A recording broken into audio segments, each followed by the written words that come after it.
It's time, guys! I'm actually super excited. So in today's video, it's basically about Bitcoin and what's going to be happening next. A brand new all-time high, guys. I mean, imminent? Who knows, right? But there's so much hype out there. Well, not really, because retail isn't even here. If you go out in the streets, guys, to these certain restaurants, do you hear people talking about Dogecoin? Do you hear people talk about meme coins? Do you hear people talk about Bitcoin? Probably not, right? Not as much. Especially look at the euphoria levels, guys, right? It's not, I don't believe we're at the top, but maybe there's a very sinister agenda going on here. Let me explain. This is actually a little bit weird because from Watch a Guru, Justin, $1.5 trillion asset manager Franklin Templeton files for spot Ethereum ETF. Beautiful. This is so beautiful. Okay, I'll tell you why. Because Ethereum has been pumping a lot, guys, today, right? I think it went up 8% or so, which is good for what? Altcoins, right? Because everything gets dragged up as well, guys. Now, listen very carefully. I know a lot of people hate Ethereum, guys, in the XRP community, but I honestly don't care, right? Because I know there's a lot of corruption, but I literally don't care, guys. Why? Because if Ethereum implodes right now, it's goodbye to all these other coins out there, right? That's built on Ethereum and everything else, guys. So I'm guessing they're going to plan that some type of event during the collapse. But listen to this though. Why is this a little bit strange? Them coming out with an Ethereum ETF after Bitcoin, right?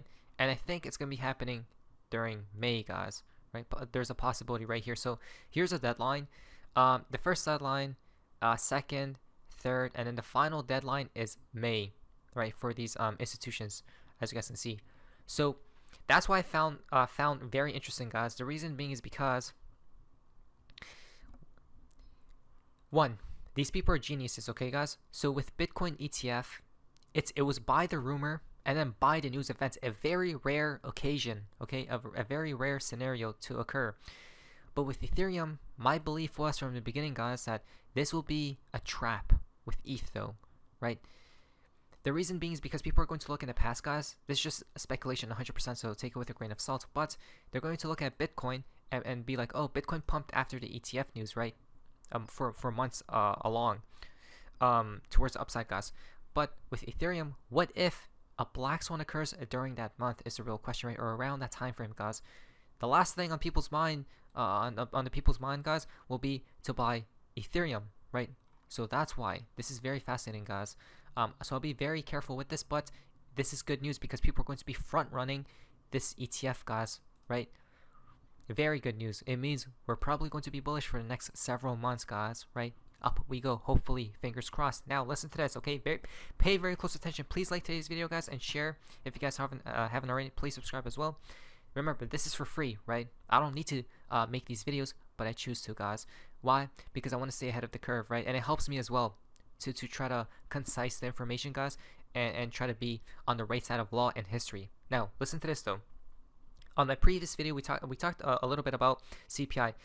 On the thumbnail of the video, guys, by accident I stated January 13th, right? It says it all, but it's actually, I meant to say February, guys, 13th, which is finally tomorrow, right? Basically in about 11 hours from now, guys, or whenever I'm recording this video.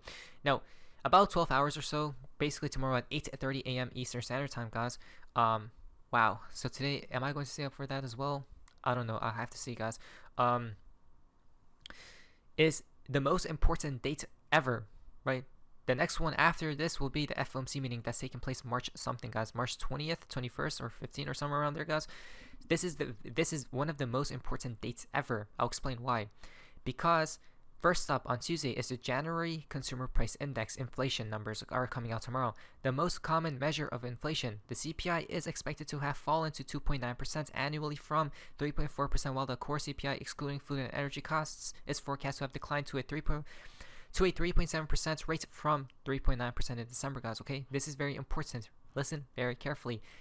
It's expected to have fallen 2.9%, guys. Okay, from 3.4%. I told you guys, if the CPI report comes out as 2 point something, right, that's going to be very explosive for the indices, the markets, right? The risk assets such as stocks and cryptocurrencies. Okay, we need it to come in as 2 point something, guys. If this happens, we'll pump. The lower it is, the more parabolic it will get, guys, until the next FOMC meeting, right? So this is down. let's just say 2.7 as an example, guys. I don't know the exact number, but hopefully it is in that two something area, guys. The 2 handle, right? We need to see 2 basically. And March, right? March, the Fed will probably cut rates, right? And it will give a 1 to 2 month until possibly the markets tumble downwards, plummet, right? And they will definitely connect the dumping towards a black swan event because they don't want to blame themselves. So pay attention to tomorrow, guys. It's very important. We need it. We gotta hope and pray it comes lower. But if let's just say it comes normal, right? 3% ish, guys, and it hasn't gone higher. The Fed will just hold rates during March, guys, right? And it's a win-win scenario for us because the markets will probably keep rallying, right, if they just hold rates. So either way, guys, we're going to win. Financial advice. Now, listen very carefully. No one else in the beginning of time, guys, stated new all-time highs by the halving for Bitcoin. No one. I haven't seen not one, guys, back then, because I think I stated that early November 1st. Why? Because I looked at Bitcoin's chart, guys, and the indicators were showing, the indicators that I use were showing, interestingly, by the halving month, guys, we should be at a new all-time high. I was thinking 90,000, guys, right? Back in November 1st. I remember that time Bitcoin. I actually have a video on my second channel talking about that exact scenario, guys. I'll show you guys one day. Hopefully, first things first, let's create new all-time highs. Let's not brag too much now, right? Because things can dump, but I do believe we're still in the bull market until the Fed rate cuts rates, guys, right? So I'm hoping on the whole crypto community, guys, we create new all-time highs for every crypto asset out there. Please, Riddlers, make that come true. Make that come into fruition. It'll be a beautiful year. Let's go. Now, alert. $800 million worth of shorts will get liquidated if Bitcoin hits $55,000, okay? So basically, as we see right here, look at this, guys. This is insanity, right? So $55,000, guys. There's definitely a lot of people longing, right, at 44K-ish. Hopefully we don't go down there, guys, but look at all these shorts, right? 55K, about 800 million. I'm guessing they may take that, what's it called, liquidity, right? Hopefully they do. 55K. Why? Because then we're going to be above resistance levels, guys, right? The golden pocket, there's a lot of resistance points at around 50K, 51K. I hope they just blast it up, guys, right? Why? Because people are selling right now. How many people do you think are selling, guys? A lot. And people are shorting the hell out of Bitcoin. Why? Because they believe it's going to go down, guys. But if they liquidate these shorts, it'll put more fuel to the fire to go upwards. In a parabolic move, guys, they don't really dump it as much, right? Yes, there are significant dumps, as in 20%, but it gets bought back up quickly, right? So again, guys, hopefully our theory comes into fruition, but just be prepared for anything. Then we have a few optimistic news here, guys. Justin, this billionaire, Mexican billionaire on Bitcoin, says hitting 50K, you have to know how to be patient, not get scared when it goes down, and buy it. Exactly, guys, right? It's basically up only, right? And I mean, basically, guys, during parabolic moves, it's only up. It's up only. Justin, Michael Saylor on Bitcoin hitting 50K. People are beginning to realize that there is 10x as much demand for Bitcoin coming in through these ETFs. We were the people to call it, right? And people are saying no, it's going to go down afterwards, guys. I mean, we did say there's a chance that afterwards it's buy the rumors and then buy the news event as well, guys, right? Which is a very rare occasion, right? Scenario to occur. Why? Because it wasn't even priced in, guys, right? Money will keep flowing in, guys. Basically, there's a lot of money on the sidelines waiting to be in as well, guys, right? A tsunami of money flooded, please, in a positive way. Now, $220,000 in play from Max Kaiser. Look at this, guys. Bitcoin ETFs are accelerating. $541.5 million on Friday. These people are devouring Bitcoin supply, guys, right? They're literally devouring it, guys. Oh my. The great centralization era has begun. Great recap. Now, this is the highest net inflow day ever, guys. This is today, right? $635 million in buying pressure. We need Tether, please. So the Fed, the head of Jerome Powell, if he's watching this video, please contact Paolo, right? The head, the CEO of Tether, and give him the call to start printing Tether as well, to add more fuel to the damn fire. How much in the bed when Bitcoin goes parabolic, if it does, guys, that Tether will come out of the woodworks, just print enormously, right?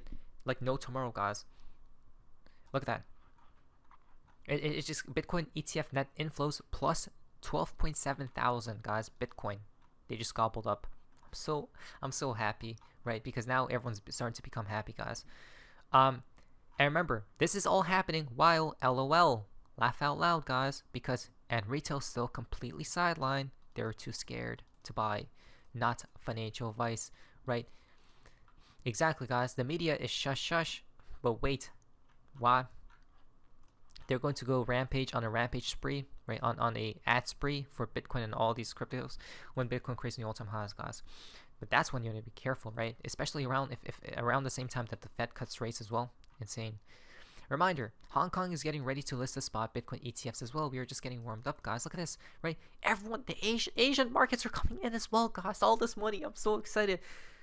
ETF Spotlight, invest in the digital era with crypto assets ETFs, right? HKE right here, X, January 2023, Hong Kong.